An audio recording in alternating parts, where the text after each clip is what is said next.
Olá, terça-feira, semana de Copa do Brasil para o Internacional e a terça-feira para a LAF em uma nova fase da Série Ouro de futsal. Aqui com a gente no Papo de Boleiro, Helena Eu Baségio. voltando, sempre que alguém sai de férias, eu estou aqui Helena para parece fazer. o Roberto Carlos, eu voltei. Bom, cantar não Cantar é dá, né? melhor não, né?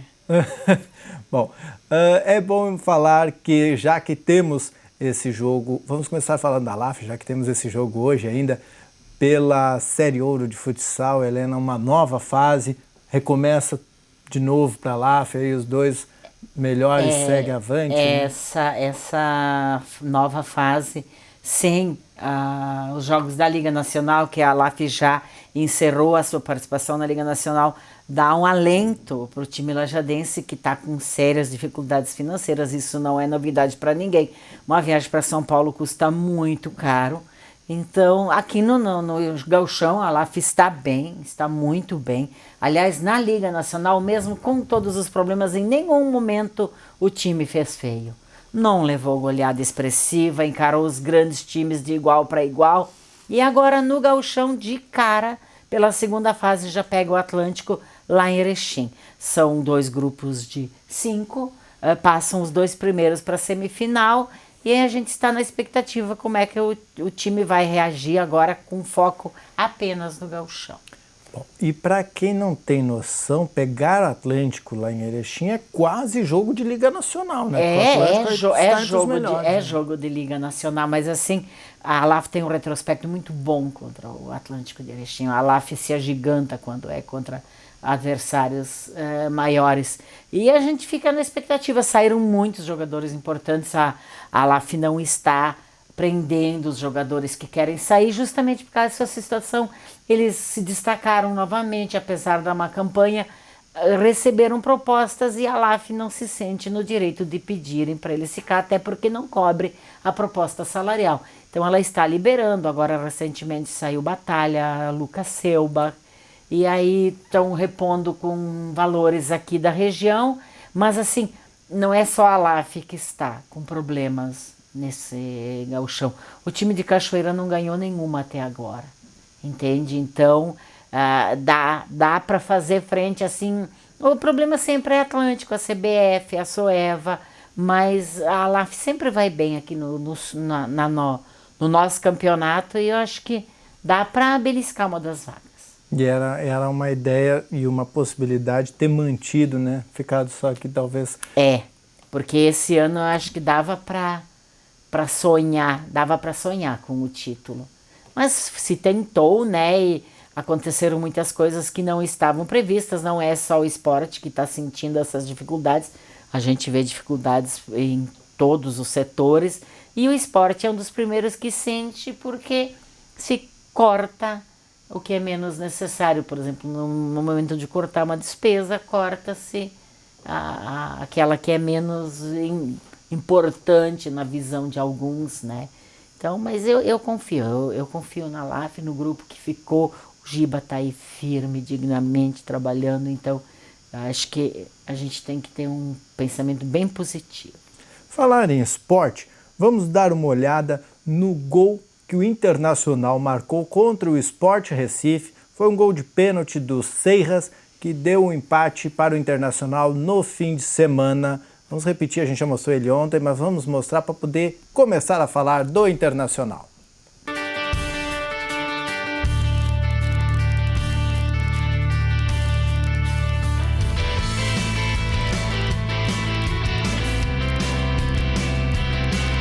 Bom, Helena, nós vimos esse gol do Seiras, gol que deu empate, que continuou mantendo o Internacional sem a vitória há 14 rodadas no Campeonato Brasileiro. É algo assim inimaginável se falando de Inter, Márcio.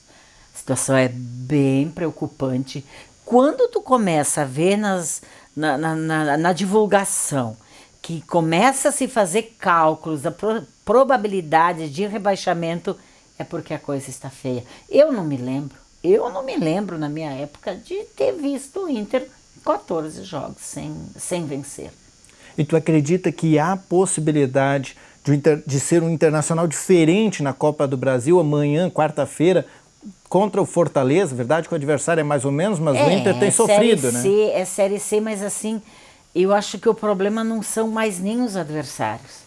Sabe quando bate aquela zica que se fala no futebol, aquela inhaca, como se diz no futebol, que o Inter está vivendo isso. E aí espolcam nas notícias informações de que há problemas de grupo, de que as trocas não têm surtido efeito. Hoje mesmo o empresário do Nico Lopes criticou publicamente o Celso Roth. Então, quando já não está bem, qualquer fagulha vira uma fogueira. E assim está muito sintomático. O Inter está errando o pênalti aos 44, tomando o gol de empate aos 44. E a experiência que a gente tem no futebol, o último ano do Lajadense aqui é um exemplo disso. Por mais que a direção, que todos tentassem fazer, não tinha, parecia que não tinha como reagir. Então isso é bem preocupante, tem bastante Campeonato Brasileiro pela frente. O Celso Roth era uma aposta, ainda não conseguiu. Inclusive, o Celso Roth não está conseguindo aquela largada inicial que ele tinha, que era muito boa. E assim, amanhã é Fortaleza e eu penso que se conseguir uma vitória na Copa do Brasil vai ser um combustível para recuperar a confiança e fazer uma reação no Campeonato Brasileiro. Bom, tomara para o Colorado que dê certo, porque senão... E para o futebol gaúcho, né? Era só o que nos faltava agora, voltarmos àquela época que tinha que fazer 2 classificações na segunda-feira. Você lembra? Teve a gente bastante, fechava o jornal, tinha que ter a tabela da Série A e Série primeira, Série A e Série B. Então a gente, de modo algum, quer isso para o bem do nosso estado, que já está tão combalido em outras áreas, pelo menos no futebol, a gente tem que se manter, né, Márcio? Bom, terça-feira é dia do Elton de Andrade aqui no Papo de Boleiro, falando sobre o regional. Hoje ele não está aqui, mas nós temos informações do regional, os resultados do fim de semana e não tivemos rodada do veterano. Não, uma das partidas do veterano não foi realizada entre o União de Palmas e Imigrante de Estrela, pelo motivo de um falecimento do jogador do Imigrante, o Juarez Bala, ex-jogador profissional que vestiu camisa do Estrela e do Lajadense, entre outros clubes, 63 anos, saudável, jogando bola. No sábado teve um infarto e faleceu, então em função disso este jogo não foi realizado, fica para outra data.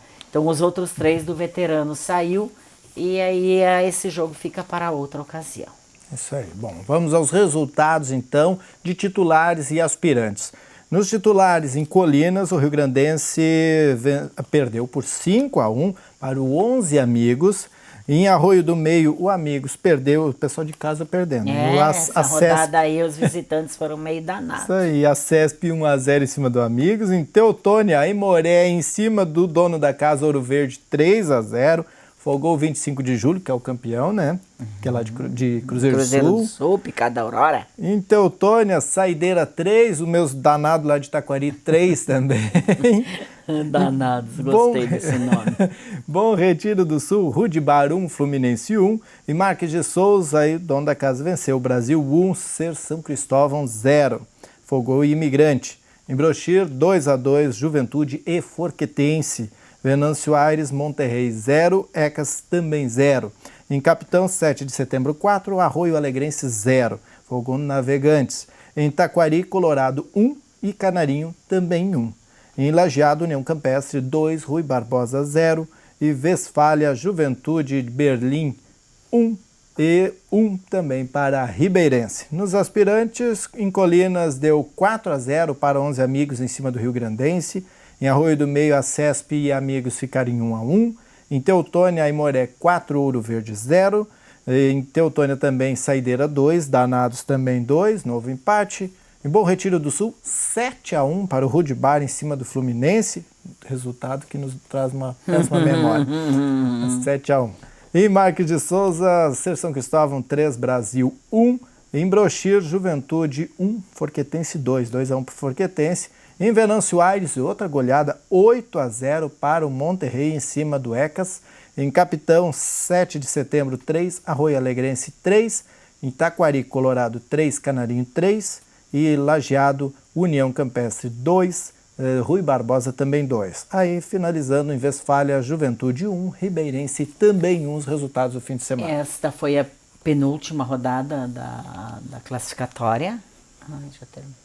Esta foi a penúltima rodada da fase de classificação. Já tem 18 equipes dos titulares garantidas. Agora, na última rodada, define-se o restante. Muito bem. Dá para confiar no resultado positivo da LAF hoje? Dá, eu estou confiando. É Atlântico, é pesado, a situação é difícil, mas eu confio, porque agora lá em São Paulo, enfrentando Itel e Orlando, foi derrotado, mas foi um jogo que não teve muita diferença no marcador. Eu estou torcendo pela LAF aqui. A gente fica na torcida hoje para a LAF e volta amanhã depois do Redação Informativo. Até mais para você. Até.